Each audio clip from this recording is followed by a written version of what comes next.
ಸತ್ಯವೇ ಭಗವಂತನೆಂಬ ಪುಣ್ಯಕೋಟಿಯ ಕಥೆ ಇದು.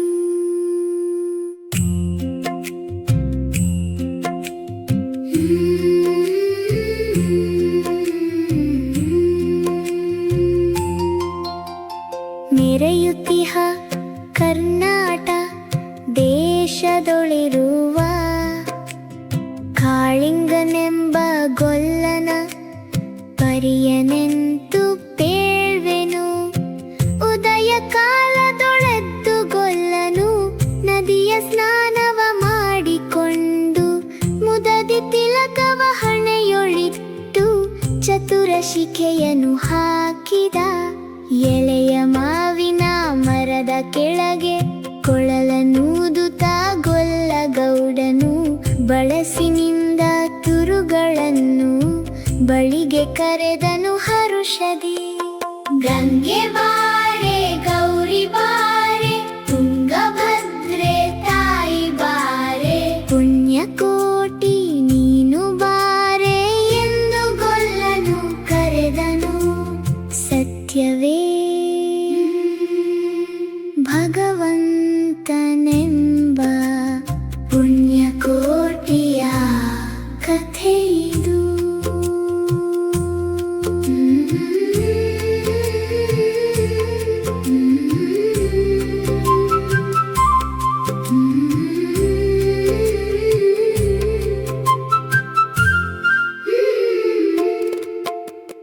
ಹಬ್ಬಿದ ಮಲೆ ಮಧ್ಯದೊಳಗೆ ಅರ್ಭುತಾನೆಂದೆಂಬ ವ್ಯಾಘ್ರನು ಅಬ್ಬರಿಸಿ ಹಸಿ ಹಸಿದು ಬೆಟ್ಟದ ಕಿಬ್ಬಿಯೊಳು ತಾನಿದ್ದನು.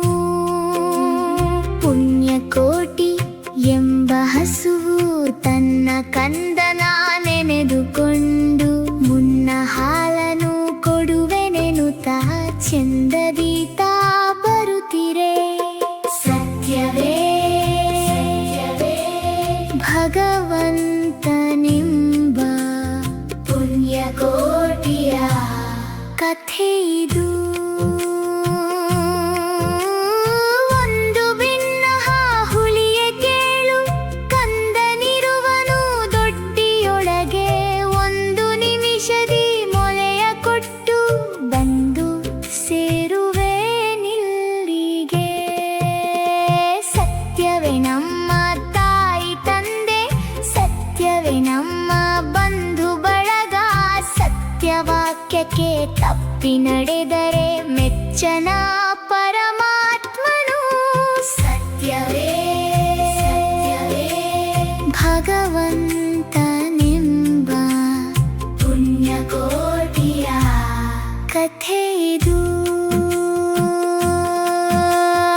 ಆರ ಮೊಲೆಯನು ಕುಡಿಯಲಮ್ಮ, ಆರ ಸೇರಿ ಬದುಕಲಮ್ಮ, ಆರ ಬಳಿಯಲಿ ಮಲಗಲಮ್ಮ. ಆರು ನನಗೆ ಹಿತವರು ಅಮ್ಮಗಳಿರ ಅಕ್ಕಗಳಿರ, ನಮ್ಮ ತಾಯೊಡ ಹುಟ್ಟುಗಳಿರ. ನಿಮ್ಮ ಕಂದನೆಂದು ಕಾಣಿರಿ ತಬ್ಬಲಿಯನಿ ಕರುವನು. ಸತ್ಯವೇ ಭಗವಂತನೆಂಬ ಪುಣ್ಯಕೋಟಿಯ ಕಥೆ ಇದು. ಖಂಡವಿದೆಕೋ ಮಾಂಸವಿದೆಕೋ ಗುಂಡಿಗೆಯ ಬಿಸಿ ರಕ್ತವಿದೆಕೋ ಚಂಡ ವ್ಯಾಘ್ರನೆ ನೀನಿದೆಲ್ಲವ ನುಂಡು ಸಂತಸದಿಂದಿರು. ಎನ್ನ ಒಡ ಹುಟ್ಟಕ್ಕ ನೀನು ನಿನ್ನ ಕೊಂದು ಏನ ಪಡೆದೆನು ಎನ್ನುತ್ತ ಹುಲಿ ಹಾರಿ ನೆಗೆದು ತನ್ನ ಪ್ರಾಣವ ಬಿಟ್ಟಿತು. ಸತ್ಯವೇ ಭಗವಂತನೆಂಬ ಪುಣ್ಯಕೋಟಿಯ ಕಥೆ ಇದು.